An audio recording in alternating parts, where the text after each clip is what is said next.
Gracias, hermano Gerson. Amada iglesia, que el Señor les bendiga. Hermano Erasmo, ya tenemos un fuerte candidato para el himno lema de abril. Este que cantaron hoy. Creo que escuché también a la iglesia cantándolo, eso sin conocerlo mucho, así que está ahí, va punteando, creo yo, ¿verdad? Sí, va punteando un fuerte candidato para el himno lema de abril y que habla mucho de lo que estamos hablando, ¿verdad? De la muerte y de la resurrección de Cristo también.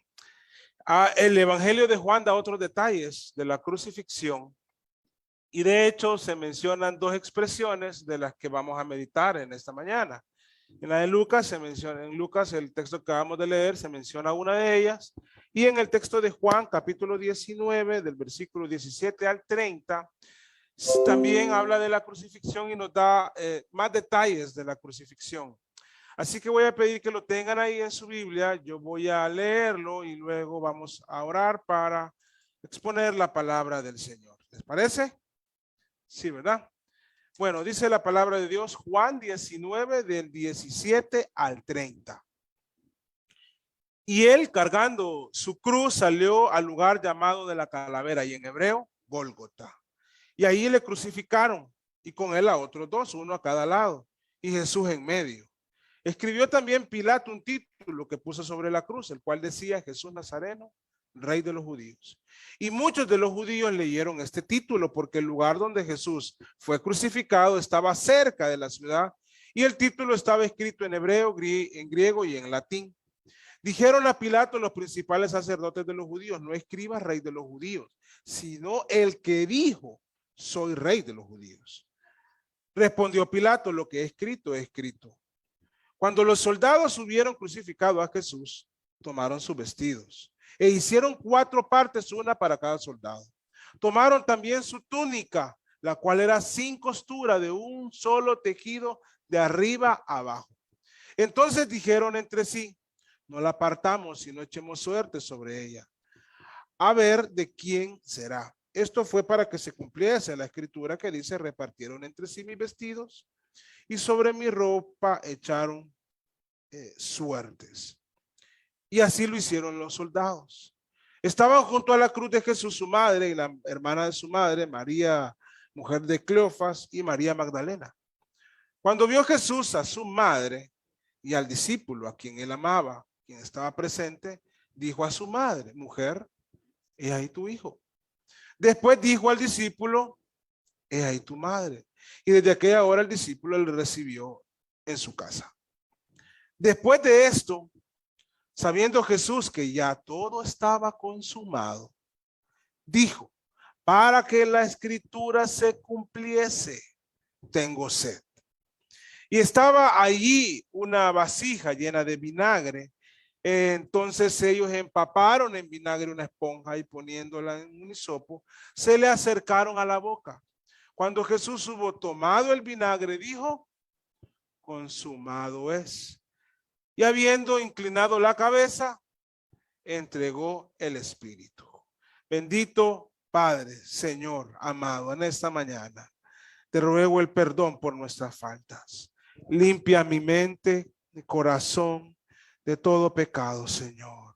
Para que tu palabra de pensamientos que no vienen de ti, para que tu palabra pueda ser expuesta, oh Señor, de tal modo que los que oyen vean tu gloria y te alaben y te glorifiquen, Señor. En esta mañana te ruego, Padre, que nos des tu palabra. Como siervo tuyo, Señor, y en obediencia a ti, te pido que me des humildad para entregar tu palabra, porque es tuya, no mía, Señor. Oh Padre, que me des amor para entregar tu palabra, para que sea recibida de la misma manera, con humildad y con amor. Oh Padre, te ruego que tu palabra haga lo que solo tú puedes hacer con tu palabra, penetrar el alma de los oyentes.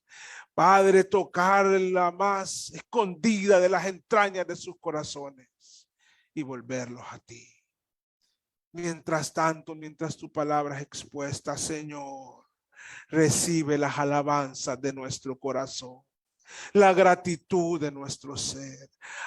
Que el evangelio, Padre Santo, que anunciamos desde aquí sea escuchado en cada esquina de esta ciudad, a través del eco que tus hijos, es decir, esta iglesia, Señor, hace de tu mensaje. Úsanos para llevar tu nombre a toda criatura. En el nombre de Jesús. Amén. Las palabras de Jesús en la cruz. Hoy es la parte 3. Hoy vamos a terminar esta parte de las palabras de Jesús en la cruz. Y pronto estaremos terminando la serie completa que hemos denominado la Semana de la Cruz. Se acerca ya el fin de la semana. Estamos casi en los últimos mensajes que daremos en esta ocasión, en tanto se refieren al viernes. Bueno, cuando Cristo estuvo en la cruz, dijo varias expresiones que están registradas en la palabra del Señor. Hasta el día de hoy hemos visto 4 de ellas. La primera, si la recuerdan, dice: Padre, perdónalos porque no saben lo que hacen. Luego de eso, en otro momento, Jesús le dijo al ladrón que compartía con él la crucifixión: de cierto te digo, hoy estarás conmigo en el paraíso. Luego estaba por ahí esas mujeres abnegadas, como siempre las hay, su madre, entre otras, y le dijo: madre, he ahí tu hijo. Y a Juan, uno de sus discípulos, le dijo: he ahí tu madre. Luego, en el tiempo de la mayor angustia, cuando estaba recibiendo el castigo de nuestros pecados y haciéndose pecado por nosotros, él exclamó desde la cruz: Dios mío, ¿por qué me has desamparado? Pero hay otro bloque al final de la crucifixión de expresiones de Jesús. Y este bloque de expresiones que están al final de la crucifixión son 3. Y hoy vamos a meditar brevemente en cada una de ellas. Primero, él dijo, luego cuando ya todo se había consumado, ya dijo: tengo sed. En otro momento, él dijo: consumado es, en griego tetelestai. Y luego dice: entregó el espíritu con otro clamor que dijo: Padre, en tus manos encomiendo mi espíritu. Esas son las últimas 3 expresiones de Cristo en la cruz. Y hoy lo que vamos a hacer es meditar en ellas, en entender qué nos está comunicando la palabra del Señor y ver cómo podemos ver más allá de la expresión, porque todas las expresiones en la cruz de Cristo, todas son muy significativas. Sin más, entremos entonces a esta tarea. Primero, en el Evangelio de Juan, en el versículo 28, dice así: después de esto, sabiendo Jesús que ya todo estaba consumado, dijo, para que la escritura se cumpliese: tengo sed. Hay unos datos muy importantes porque nos da el tiempo, el momento, cuando Jesús dijo esto. Dice: sabiendo que ya todo estaba consumado.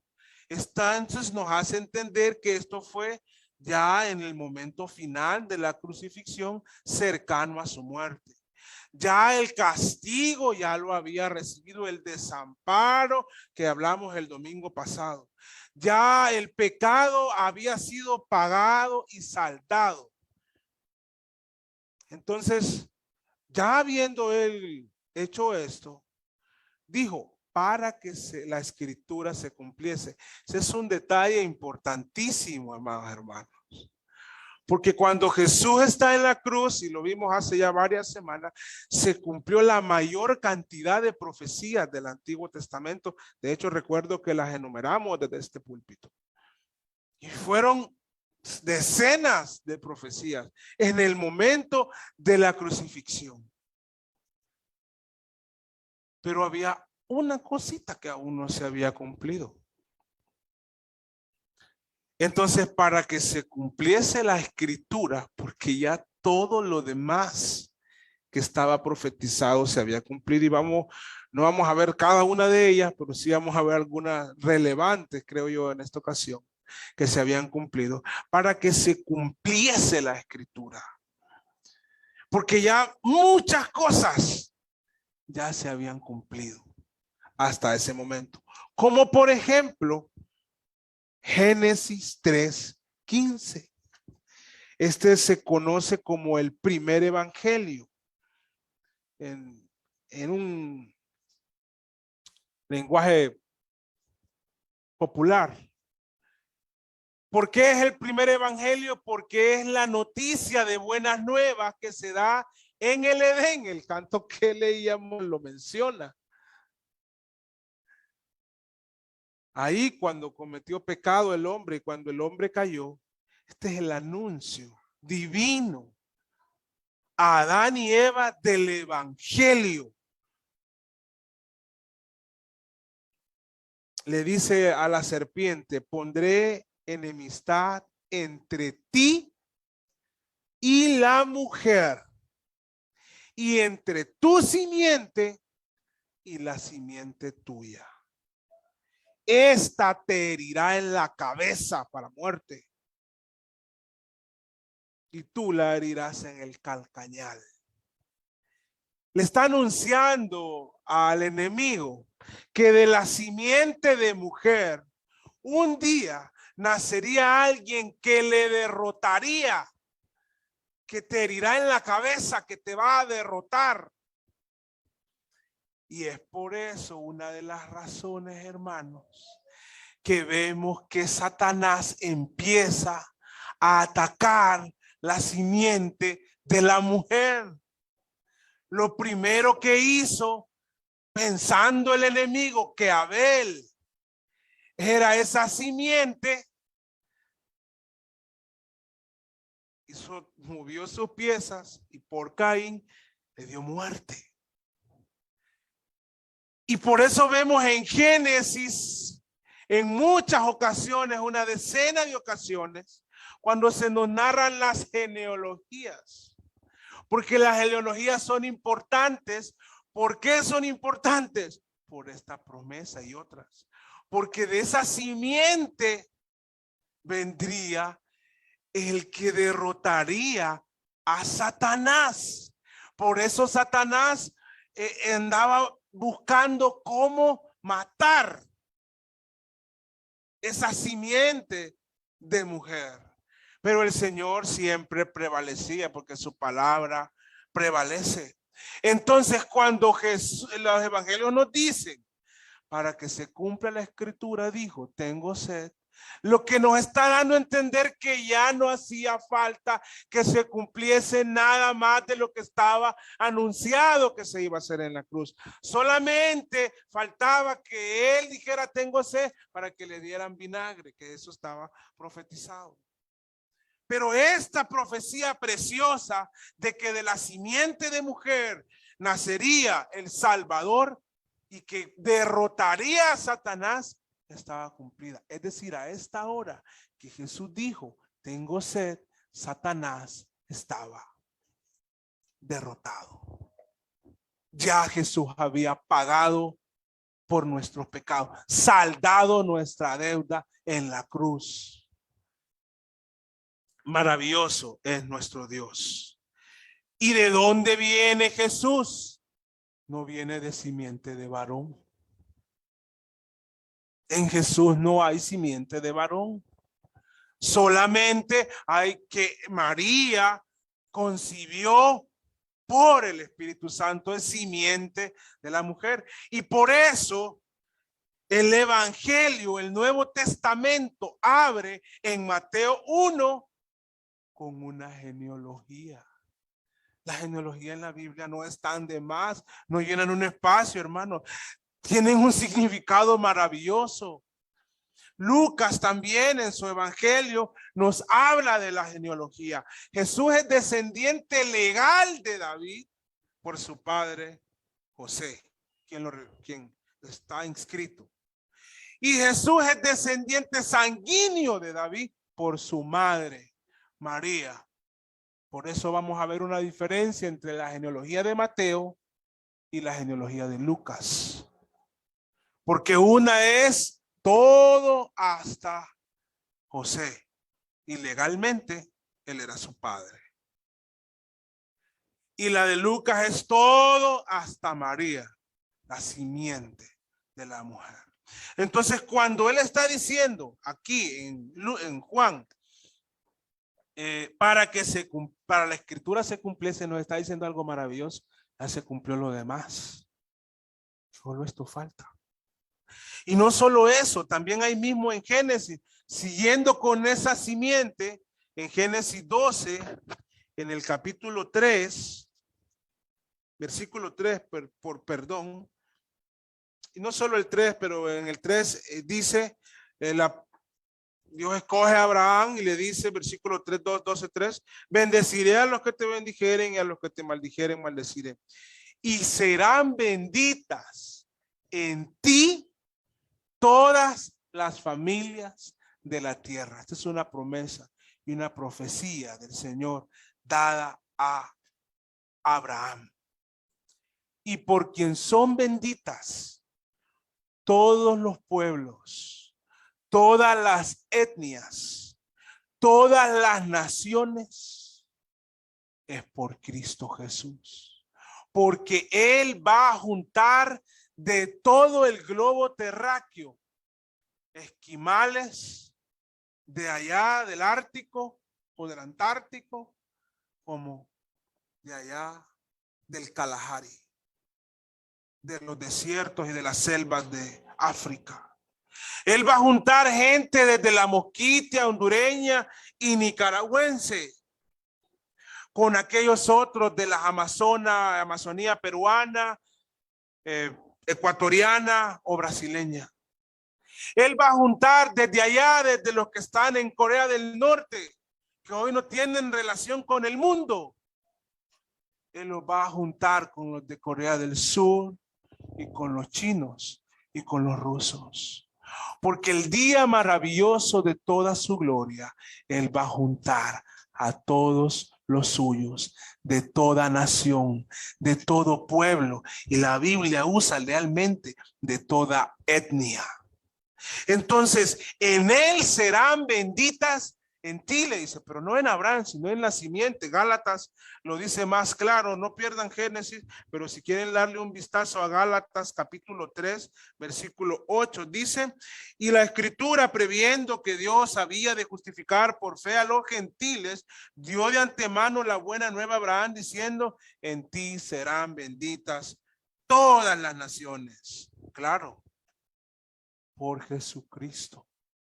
Entonces cuando dice para que se cumpliese, para que la escritura se cumpliese, esto ya había sido cumplido. Ya la bendición para las naciones ya estaba ahí y era el mismo Cristo. Gálatas 3:8 leímos. Ahora, si no perdieron Génesis, en Génesis 12:7 dice, y apareció Jehová a Abraham y dijo, a tu descendencia. ¿Ven lo importante de las genealogías en la Biblia?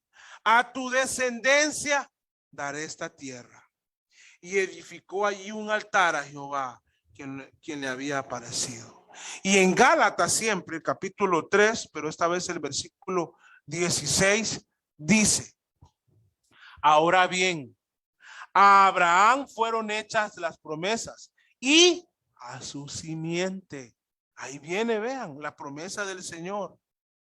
No dice, y a las simientes, como si hablase de muchos. No. Dice, sino como de uno. Y a tu simiente. ¿Y quién es esa simiente? La cual es Cristo.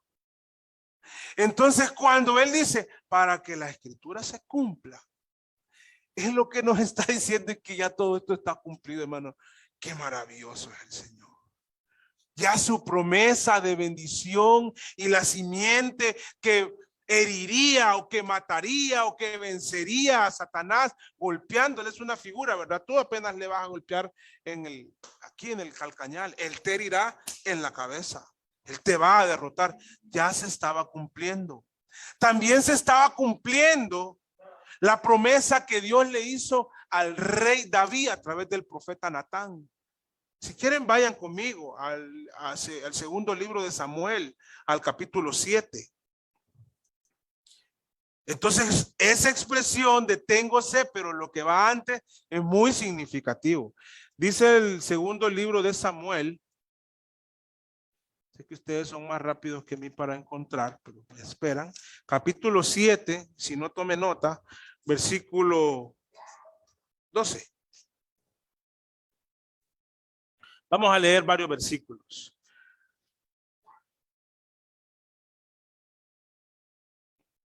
Y cuando tus días sean cumplidos, le está diciendo el profeta a David a través de Natán. Esto está en el versículo 7:1, que es el profeta Natán. Y cuando tus días, estoy en el 12, 7:12. Y cuando tus días sean cumplidos y duermas con tus padres, le dicen a David, yo levantaré de ti a uno de tú. Ven la importancia que tiene esto. El cual procederá de tus entrañas, uno de tu linaje, el cual procederá de tus entrañas y afirmará su reino. Él edificará casa a mi nombre y yo afirmaré para siempre el trono de su reino. Yo le seré a él por padre. Vean qué precioso. Y él me será a mi hijo. Y si él hiciere mal, que nunca lo hizo, pero fue puesto nuestro mal sobre él. Y si él hiciere mal, yo le castigaré con vara de hombres y con azote de hijos de hombres. El castigo a Cristo no fue porque él haya hecho mal, sino porque él fue hecho pecado por nosotros. Pero mi misericordia no se apartará de él como la aparté de Saúl, el cual quité delante de ti. Y será afirmada tu casa y tu reino para siempre delante de tu rostro, y tu trono será estable eternamente. ¿Cuál era el título que llevaba la cruz que Pilato, un impío, puso sobre Jesús? Jesús, el rey de los judíos. Y los judíos dijeron, sabían, entendían lo que se estaba diciendo en ese título. Era la promesa que se le había dado a David. Y dice, no digas el rey de los judíos, sino el que dijo. Porque si era el rey de los judíos, la falta era de ellos que no le habían reconocido como rey. Y fue de ellos que no le reconocieron como rey. Pero cuando cuando Juan nos está diciendo, perdón si he dicho Lucas en otras ocasiones, cuando Juan nos está diciendo para que la escritura se cumpliese, lo que nos está diciendo es, ya todo eso se cumplió. Ya el rey prometido del linaje y de las entrañas de David ya está reinando. Porque de alguna forma, y esto lo acepta cualquier teólogo, aunque hay diferentes posiciones del fin de los tiempos, pero de alguna forma él ya está reinando. Entonces, cuando él está diciendo esto es porque todo esto se ha cumplido. Son muchas cosas más. Así rápidamente también ya se cumplió el siervo sufriente anunciado en Isaías 53. Ya se había cumplido, hermanos. Ya estaba. Y ahí el versículo 3, Isaías 53, despreciado y desechado entre los hombres, varón de dolores, experimentado en quebranto, y como que escondimos de él el rostro, fue menospreciado y no le estimamos. Ciertamente llevó él nuestras enfermedades y sufrió nuestros dolores, y nosotros le tuvimos por azotado, por herido de Dios y abatido, mas él herido fue por nuestras rebeliones, molido por nuestros pecados. El castigo de nuestra paz fue sobre él, y por su llaga fuimos nosotros curados. Todos nosotros nos descarriamos como ovejas, cada cual se apartó por su camino, mas Jehová cargó en él el pecado de todos nosotros. Angustiado él y afligido, no abrió su boca. Como cordero fue llevado al matadero, y como oveja delante de sus trasquiladores enmudeció, y no abrió su boca. Por cárcel y por juicio fue quitado. Y si su generación, ¿quién la contará? Porque fue cortado de la tierra de los vivientes y por la rebelión de mi pueblo fue herido. Y se dispuso con los impíos su sepultura, mas con los ricos fue en su muerte, aunque nunca hizo maldad, ni hubo engaño en su boca. Y lo pueden seguir leyendo, el Salmo 50. Ya se había cumplido, hermano. Ya él había sufrido todo. Entonces, ya esto había pasado. Incluso el mismo Jesús, siempre en el Evangelio de Juan, en el versículo 3, hace referencia a un tipo de Cristo.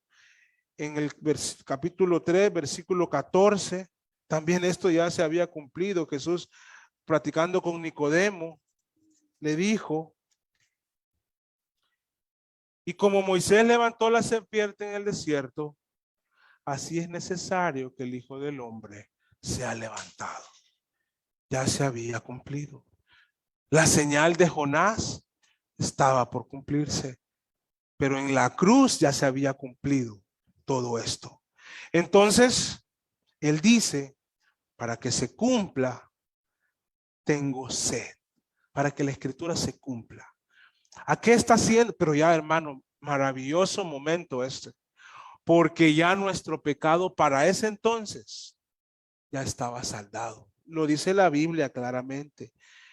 Sabiendo Jesús que ya todo estaba consumado, dijo, para que la escritura se cumpliese, tengo sed. Y que, si queremos saber qué textos estaba cumpliendo, sí, está en Salmo 31.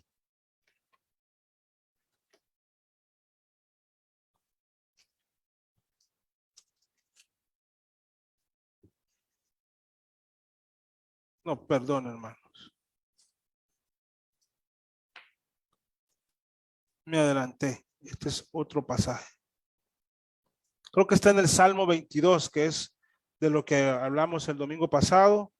Tomé mal mi nota aquí. Pero era para que la escritura se cumpliese. Está Salmo 69, 21, por favor. Ahora sí.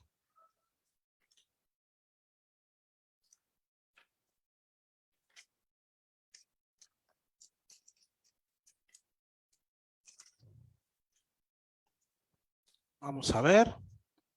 Y me pusieron además hiel por comida, y en mi sed me dieron a beber vinagre. Esto no se había cumplido. Entonces, para que se cumpliese, él dijo, tengo sed. Él no les dijo, denme vinagre. Él dijo, tengo sed. Pero se cumplió la profecía porque ellos le dieron vinagre. Ahora, también la expresión tengo sed nos muestra de alguna manera la humanidad de Jesús. Porque solamente decir que Jesús es Dios, sin dejar de decir que también Jesús, Dios encarnó y que fue hombre, sería un error. En nuestra doctrina y en la doctrina apostólica desde el siglo I hasta nuestros días, aunque ha recibido muchos ataques, es que Jesús es Dios, pero que Jesús era completamente Dios, que se encarnó y por lo tanto se humilló, como dice Filipenses 2, y también fue hombre. Y como hombre tuvo sed. Se cansó en algún momento, comió en algún momento y tuvo sed. Al decir que tuvo sed, también nos indica que aún siendo Dios, pero al ser hombre, todo lo que le hicieron le dolió, hermano. No es que él no sintió dolores por ser Dios. Si tuvo sed, todo lo que había sufrido hasta ese momento también le dolió. Ahora, a Jesús no le pudieron quitar la vida, aún con todo lo que le hicieron. Jesús, él entregó su vida. Él se dispuso a morir por nosotros. Él dijo, a mí nadie me quita la vida. Yo, dijo, de mí mismo la pongo. Tengo poder para ponerla y tengo poder para volverla a tomar. Pero en su humanidad él sintió todos los dolores de los azotes romanos, de la tortura, de los clavos, de la corona, de levantarse en una cruz e intentar respirar colgado de brazos y con los pies así. Sintió los dolores. Ahora, por eso es tan significativo tengo sed. Porque después de la tarea que él había hecho, es como ese tengo sed se nos viene generalmente después de que estamos exhaustos, ¿verdad? De una labor ardua. Bueno, la obra de Cristo él la había hecho. Entonces él dice, tengo sed, pero no porque no tiene fuerzas, hermano. No porque no tiene fuerzas. De tal manera que, miren, respirar en una cruz, según lo que se nos dice y cómo era ese trato, eso era difícil. Y gritar después de 6 horas en la cruz era muy difícil. Solo alguien con fuerzas extraordinarias, superiores, podría exclamar desde la cruz, luego de 6 horas, las próximas palabras que Cristo dijo. Porque después de decir tengo sed, versículo 29, bueno, dice, estaba allí una vasija llena de vinagre, entonces le empaparon en vinagre una esponja y poniéndole en un hisopo se le acercaron a la boca. Cuando Jesús hubo tomado el vinagre, dijo, y no lo dijo con una voz suave y tenue, ni esta ni su última expresión fueron entre dientes agonizantes y con él ya fuera de sus 5 sentidos. A pesar del sufrimiento de 6 horas de tortura, su conciencia estaba todavía intacto. Él podía curar sus heridas en un palpitar, pero él entregó su vida como un cordero para cumplir la palabra y para pagar por nuestros pecados. Entonces él dijo, consumado es.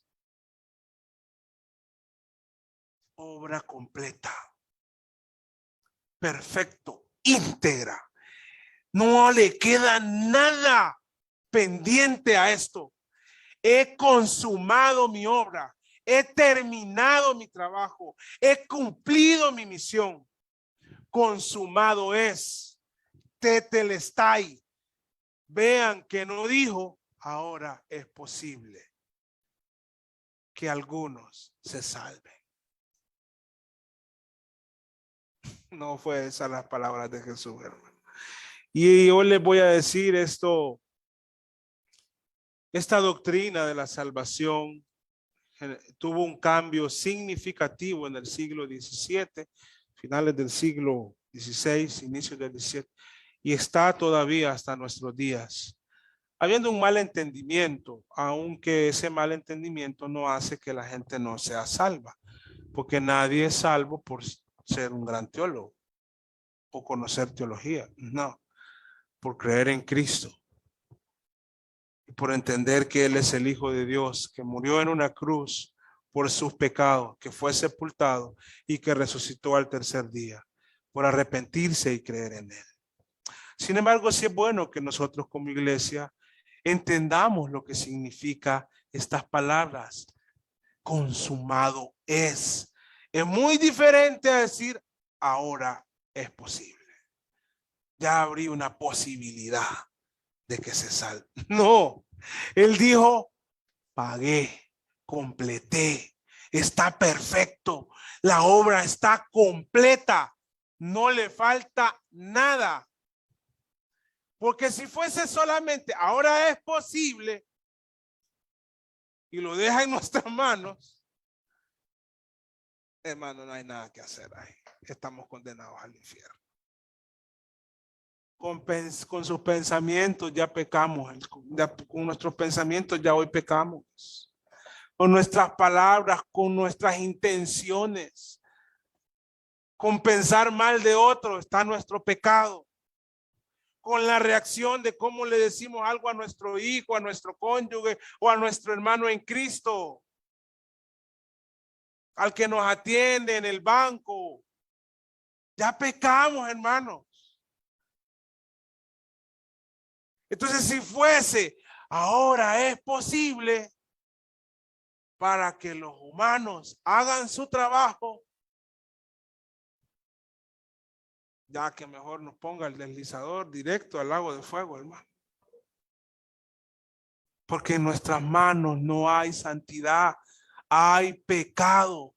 Pero en la cruz, lo precioso de esta expresión es que él dijo, consumado es, ya pagué. Y vean que Jesús pagó por los pecados pasados a ese sacrificio. Jesús pagó por los pecados durante ese sacrificio de aquellos que estaban crucificándole.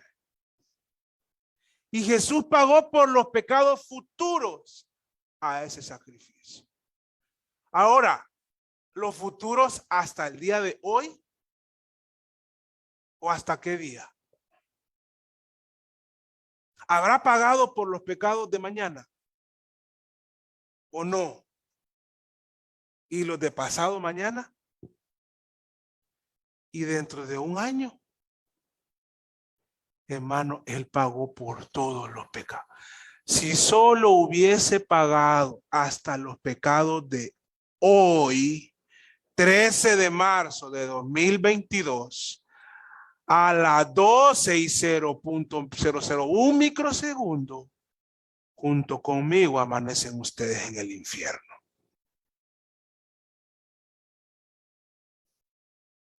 Pero él pagó por todos los pecados. ¿No es maravilloso eso, hermano? Hermano, esto es maravilloso. Hebreos 10 lo dice claramente, hermanos.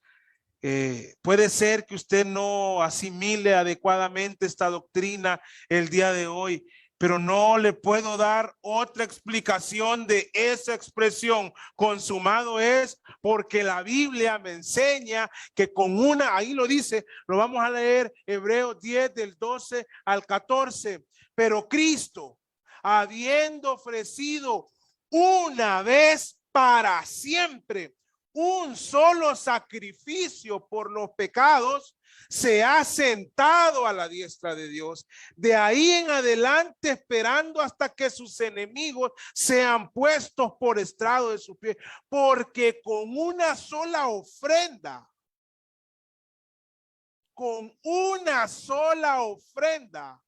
hizo perfectos para siempre a los santificados. ¿Y cuál fue la ofrenda de Cristo? Cuando él se dio a sí mismo. Y él, hermanos, con esa ofrenda de su vida, con ese sacrificio perfecto, perdonó todos nuestros pecados. Ni el más inmoral de nuestros pecados lo dejó a un lado. Dijo, no, de este que pague él. No, que pague ella. No, que él pagó en la cruz. Ni la ira más infantil y dañina que hemos tenido ante otra persona que es imagen de Dios fue excluida. Ni el daño más perverso que hayamos hecho fue excluido. Él pagó por todos nuestros pecados, pasados, presentes y futuros. Ahora bien, la palabra de Dios es clara. Dice la palabra de Dios, Filipenses 1:6, estando persuadido de esto, que el que comenzó en vosotros la buena obra la perfeccionará hasta el día de Jesucristo.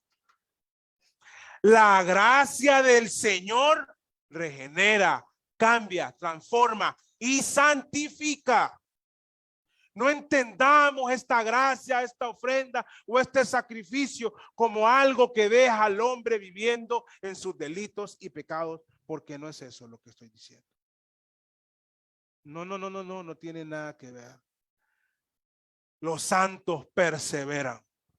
Y la doctrina de la perseverancia de los santos no significa que los santos no tropiezan, o que los santos no se caen, o que los santos no se desaniman.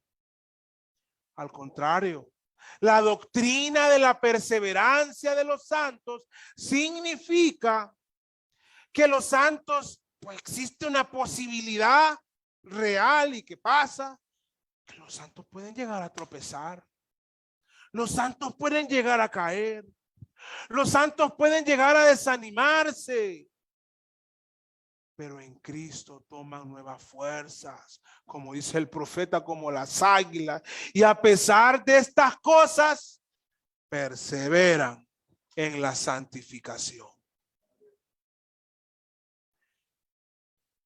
Ahora, si vemos a alguien que cae, se tropieza y se desanima y no persevera, el mismo apóstol Juan lo dice en una de sus epístolas: el que no persevera no es de Dios.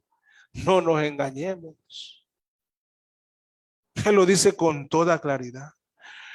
Pero los que somos de Dios sabemos que Cristo ha pagado por nuestros pecados, pero eso no es que nos dice, no, eso no es que nos impulsa a ir a vivir la vida como queramos. Ese no es la fe que nosotros predicamos. Ese no es el evangelio de Cristo, hermano. Es revelado en las Sagradas Escrituras. El evangelio de Cristo es un evangelio de santificación. Y cuando Cristo dijo, consumado es, no solo está hablando de nuestra justificación, está hablando también de nuestra santificación y de nuestra glorificación. Es decir, Él va a ir limpiando, va a seguir, está consumado, nos está santificando y nos perfeccionará hasta el día de Jesucristo. Está consumado ya. Y un día lo veremos, seremos transformados y en un cuerpo en gloria, glorificados, moraremos con Él por siempre. Ahora, como es breve, pasemos, y el tiempo ha avanzado, pasemos a la última expresión de Cristo que está en Lucas, en la cruz. Esta es la última, hermanos. Algunos creen que fue consumado es, pero el mismo Juan dice, y en eso entregó el Espíritu. Y Lucas, el capítulo 23, y Lucas nos dice cómo entregó el Espíritu. El versículo 23-44 dice: cuando era como la hora sexta, hubo tinieblas sobre toda la tierra hasta la hora novena. Y el sol se oscureció y el velo del templo se rasgó en la mitad. Ya a la hora novena, entonces Jesús, porque no nos narra los otros detalles, pero dice entonces Jesús, clamando a gran voz, con fuerza, con aliento, con vida. Por eso Él entregó su vida. Dijo, y ahí Él murió. Padre, vean qué precioso. Le vuelve a llamar Padre. Padre, en tus manos encomiendo mi espíritu. Yo lo dije suave, pero Él lo dijo a gran voz. Padre, en tus manos encomiendo mi espíritu.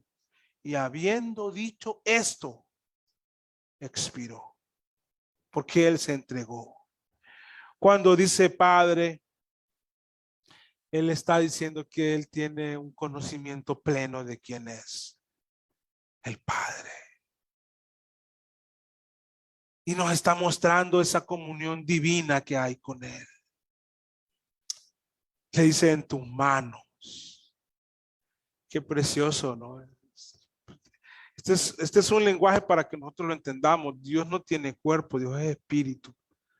Pero para que nosotros entendamos, Él dice que nosotros estamos en sus manos, sus ovejas oyen mi voz, y yo les sigo, nadie las arrebatará de mi mano. Y a esa misma figura está haciendo Cristo alusión: en tus manos seguras, en tus manos protectoras, en tus manos restauradoras, en tus manos misericordiosas, en tus manos santas. Qué expresión de Cristo más bella: en tus manos encomiendo mi espíritu.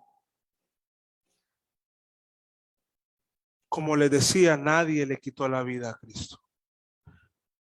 Ni los judíos, ni los romanos. Ellos lo mataron, sí, pero en un entendimiento Jesús entregó a sí mismo su vida. Y por eso le dice: en tus manos encomiendo mi espíritu. ¿De dónde saca Jesús esta expresión? En su último aliento de vida. ¿De dónde sale Jesús mismo, Dios encarnado, con esto? Hermano, Jesús, como bien lo mencionó Carlos Spurgeon en un mensaje, estaba curtido de la palabra del Señor. Siempre estaba pensando en las Sagradas Escrituras. Era un hombre que tenía, o sea, estaba siempre hablando del Señor. Y aquí sigue el Salmo 31, de donde Jesús toma estas palabras. En el Salmo 31, el versículo 5.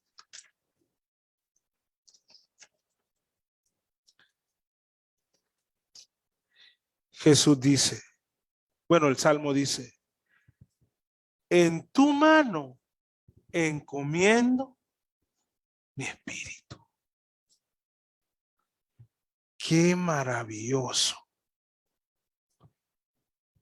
La muerte de Jesús, su último aliento, citando la palabra de Dios. Hermano, Jesús murió. Jesús murió. Luego de eso, no volvió a respirar. Luego de eso, no tenía el pulso. Luego de eso, su corazón no latía. Murió.